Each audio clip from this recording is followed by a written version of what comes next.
na after we heard our resource persons, especially our resource person from the Ombudsman, very glaring po yung ilang taon na walang nakalagay na cash on hand at cash in bank ang Vice Presidente.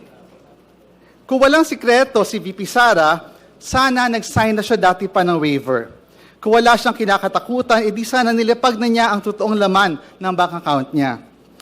Kung totoong kumakain lang sa karinderya ang tatay niya at government salary lang ang natatanggap nila, iniisip ko nga po, paano na-i-encash yung cheque, yung sweldo niya, saan dumadaan?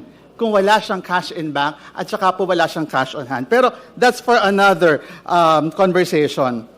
Kung wala po silang tinatago, di sana wala silang kaba na haharap sa committee ito. Hindi tayo parang tumatawag ng spirit of the glass every time isa-summon ang Vice President to refute the evidence. Sa pagpresenta po ng report ng AMLC, ang tanong po ng taong bayan, sana masagot na ang maraming matagal ng mga pressing questions.